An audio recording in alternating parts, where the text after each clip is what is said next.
আপনারা সবাই কেমন আছেন? আশা করি সকলেই খুব ভালো আছেন। এই মুহূর্তের সবথেকে বড় খবর আবাস যোজনা নিয়ে। বাংলার আবাস যোজনা প্রকল্পের টাকা প্রথম কিস্তি 60,000 টাকা উপভোক্তাদের ব্যাংকের অ্যাকাউন্টে আজকেই দিবেন মুখ্যমন্ত্রী মমতা বন্দ্যোপাধ্যায়। আজকে বিকেল 5:15টার সময় মুখ্যমন্ত্রী মমতা বন্দ্যোপাধ্যায় নবান্ন সভা ঘর থেকে কিন্তু দিয়ে দেবেন এই টাকা, এবং এই টাকা পাঠিয়ে দেবেন প্রত্যেকটা উপভোক্তার ব্যাংকের অ্যাকাউন্টে।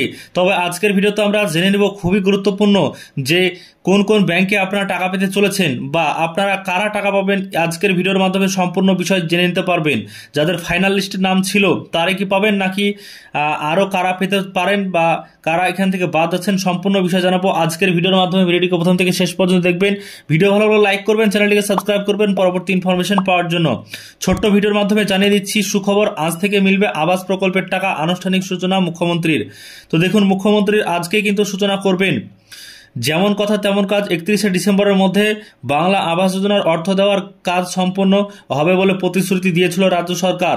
সেই প্রতিশ্রুতি পূরণের লক্ষ্যে আজ মঙ্গলবার থেকে আনুষ্ঠানিকভাবে আবাস প্রকল্পের টাকা দেওয়া শুরু হচ্ছে।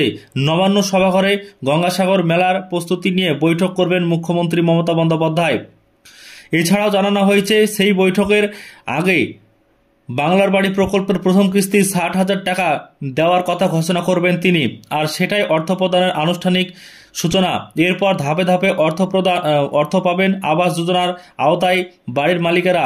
রাজ্যের অর্থ দপ্তর সূত্রে খবর, এই টাকা সরাসরি উপভোগীদের ব্যাংক অ্যাকাউন্ট বা পোস্ট অফিসের অ্যাকাউন্টে পাঠানো হবে। তো এখানে বুঝতে পারছেন যে যদি আপনাদের অন্য কোনো ব্যাংকের বই থেকে থাকে বা পোস্ট অফিসে যদি অ্যাকাউন্ট থেকে থাকে, তাহলে কিন্তু অ্যাকাউন্টে আপনার টাকা আসবে।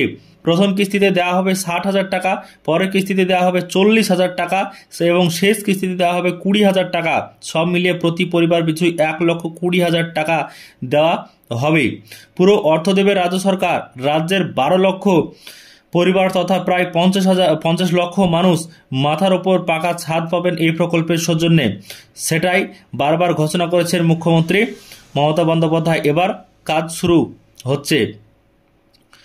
তো বলা হয়েছে, দেখতে পাচ্ছেন যে উল্লেখ্য, আবাস যোজনার অর্থ প্রদান নিয়ে কেন্দ্র ও রাজ্যের বিস্তর দ্বন্দ্ব হয়েছে ইতিপূর্বে। রাজ্যের তরফে বারবার অভিযোগ উঠেছে, এই যৌথ প্রকল্পের অর্থ ঠিকমতো দিচ্ছে না কেন্দ্র। আবাস যোজনায় স্রেফ প্রধানমন্ত্রীর নাম ব্যবহার নিয়েও অসন্তোষ প্রকাশ করেছে এ রাজ্যের শাসক দল। তাদের প্রশ্ন, কেন্দ্র রাজ্য যৌথ প্রকল্পে শুধুমাত্র প্রধানমন্ত্রীর নামই কেন বাধ্যতামূলক করা হচ্ছে?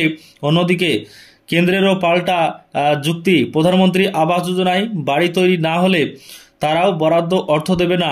এ নিয়ে দীর্ঘ টানাপোড়েনের পর রাজ্য সরকার বাংলার বাড়ি নামে পৃথক প্রকল্প চালু করে পুরো টাকা নিজেরা দেওয়ার সিদ্ধান্ত নেয়। সেই মতো আজ থেকে এই প্রকল্পের টাকা দেওয়ার কাজ শুরু হচ্ছে। আগামী 3-4 দিন ধরে সুবিধাভোগীদের অ্যাকাউন্টে প্রথম কিস্তির অর্থ পৌঁছে যাবে। তো বন্ধুরা, ইতিমধ্যে কিন্তু জানানো হয়েছে প্রধানমন্ত্রী আবাস যোজনা, সেটাকে এখন বাংলার আবাস যোজনা নামে মুখ্যমন্ত্রী মমতা বন্দ্যোপাধ্যায় এখন টাকা দিচ্ছেন, এবং বাংলা আবাস যোজনা প্রকল্পের টাকা আজকে বিকালবেলায় কিন্তু দিয়ে দেওয়া হবে। বিকালে আজকে আপনারা কিন্তু পেয়ে যাবেন সন্ধ্যাতে। আপনারা 6টার পর প্রধানমন্ত্রী আবাস যোজনা, এটাই হচ্ছে বাংলার আবাস যোজনা। তো এই বাংলার আবাস যোজনার টাকা মুখ্যমন্ত্রী মমতা বন্দ্যোপাধ্যায় নিজে আনুষ্ঠানিকভাবে সূচনা করবেন, এবং আপনারা 6টার পর কিন্তু অ্যাকাউন্টে পেতে শুরু করবেন, এবং 3-4 দিন ধরে এমনভাবে টাকা পাবেন যারা উপভোক্তা রয়েছে, যাদের লিস্টের নাম রয়েছে, এলিজিবল লিস্টের নাম রয়েছে ফাইনালে, তারাই পাবেন একমাত্র টাকা, এবং তাদেরকে দিয়ে দেওয়া হবে 3-4 দিনের মধ্যে টোটাল কমপ্লিট করে দেওয়া হবে। তো আজকের ভিডিওর মাধ্যমে সম্পূর্ণ বিষয় জানিয়ে দিলাম। ভিডিওটিকে লাইক করবেন, চ্যানেলটিকে সাবস্ক্রাইব করবেন পরবর্তী ইনফরমেশন পাওয়ার জন্য।